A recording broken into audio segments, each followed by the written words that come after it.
Bonjour à toutes, c'est Jux le cadeau. Je vais vous faire un compte rendu de ma config de 2016, la dernière que je viens de faire bien sûr. Dans cette vidéo, je vais vous dire mes regrets à propos de cette config, si j'aurais dû prendre une autre carte mère ou un autre processeur ou n'importe quoi, voilà.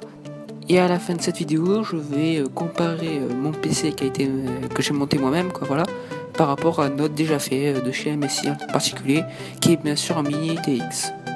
Et sans oublier, je vais vous montrer qu'est-ce que ça donne quand on joue avec ce PC, bien sûr, les rendus graphiques. Donc voilà, allez, on commence. Premier regret, ou je dirais plutôt désavantage, c'est le mini ITX.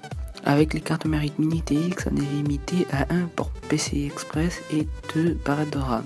Bon, déjà 2 barrettes de RAM, on s'imagine bien que si on veut 16 Go de RAM, ça fait quand même à peu près 100 € pour de la RAM, voire plus, ce qui est très cher. Et aussi la limitation d'un port PCI Express. Bon, déjà, on ne pourra pas faire de SLI. Bon, de toute façon, les GTX 1060 ne sont pas compatibles, donc ça m'arrange un peu.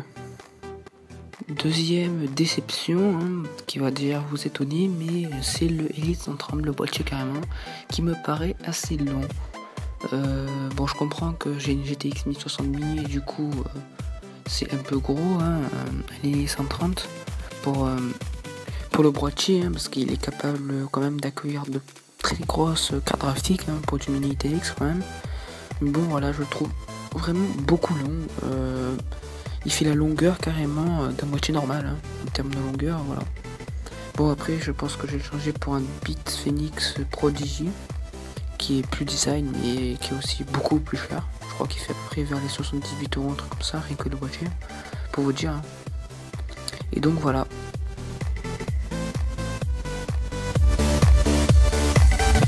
On passe maintenant à la partie matérielle de ma config. Rappelez-vous, à la précédente vidéo, je vous avais dit qu'on avait à l'intérieur un i7 6700K qui était un peu overkill par rapport à la GTX 1066 Go chez Zotac. Elle n'est pas AMP comme certains m'ont fait remarquer, elle n'est pas du tout AMP. C'est une GTX 1060 6 Go normale. Elle est un peu haussée, mais sinon elle reste normale par rapport aux autres. Donc je vais vous passer quelques gameplays de Minecraft et de GTA V. Je ne vais pas commenter parce que je n'ai complètement rien à dire, c'est pas un gaming event ou un gameplay ou ce genre de choses, reste dans une démonstration graphique de ma config, je n'ai complètement rien à dire. Bon allez, je vous montre.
Et voilà pour les graphismes, hein. Je vous mettrai dans la description tous les détails sur le shader et la version de Forge. Hein. En tout cas, je sais qu'on utilise une version bêta de Forge, hein, la version pour Minecraft 1.11.2. Hein. On est le 6 janvier 2017. À l'heure où je fais cette vidéo, il n'y a pas de version stable pour la 1.11.2. Donc c'est une version bêta, hein. On le voit, hein, des fois au soleil, on voit des petits points noirs, un carré noir carrément au milieu du soleil, des fois ça bug un peu. Bon, je l'ai coupé au montage, mais bon, on voit vraiment que c'est une bêta quand même. Pour les shaders, on utilise Silentius Vibrant Shaders V1.161 Height Motion Blur. Hein, j'ai mis le Motion Blur parce qu'au moins ça permet un peu moins de bugger au niveau de FreeSync, hein, même si j'ai une carte graphique Nvidia, mais des fois j'ai des genres de déchirement ou ce genre de choses sur Minecraft que je n'avais pas sur GTA 5. Alors sur GTA 5 il y a le Motion Blur, et genre depuis que j'ai mis le Motion Blur sur Minecraft, je bug plus au niveau de ce genre de choses. Après, si je veux pas bugger sans avoir le Motion Blur, il faut que j'achète un écran G-Sync. Et genre ça coûte 329 €, c'est un peu cher quand même, alors voilà, je préfère mettre le Motion Blur, moi je fais plus ce genre de bug.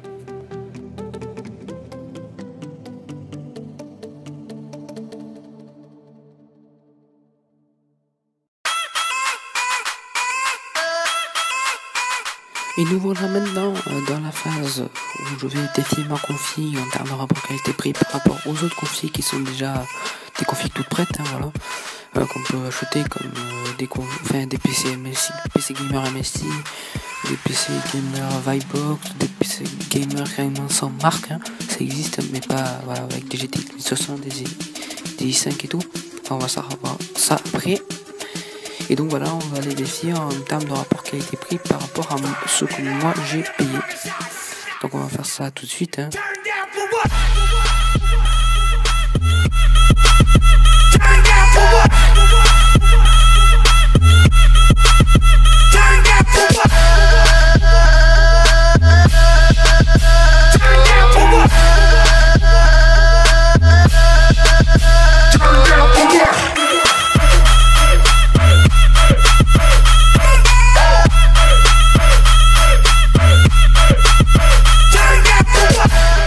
Et la config coûte en tout, sans les accessoires, l'écran, la souris, le clavier et tout, 1180,23 €. Ça fait un peu beaucoup quand même, hein.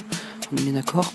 Et on va comparer tout simplement ce prix avec ce que font Alienware. Hein. Je suis pas sûr qu'on va tomber sur Alienware, hein, parce que c'est beaucoup trop cher. Parce que c'est quand même Alienware, on va pas se plus cher.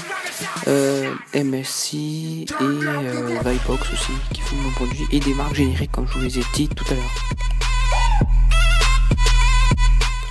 Alors voilà, on va chercher un PC gamer mini ITX avec bien sûr une ITX 1060. Hein.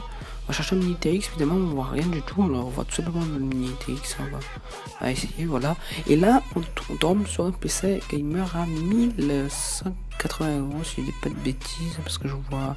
Voilà, 1189,00 €. On va regarder tout simplement ça. Alors visiblement on a le droit à 16 Go de RAM avec une mini GTX 1063 Go, c'est pas grand chose, et avec un disque dur de 1 Tera qui est sûrement à 100% que c'est pas un SSD, parce que ça coûte un bras sinon. Moi j'ai un SSD sur mon PC, j'en suis très fier. Donc voilà, donc il marque 16 Go de RAM. Oui, on va chercher un d'autres simplement pour voir un peu s'il y en a qui font pour un peu plus cher, un peu mieux.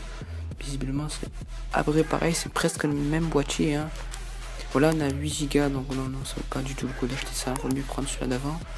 Mais comme je vous dis, là c'est des marques génériques, hein. Donc moi j'aurais pas trop confiance franchement à ce genre de choses.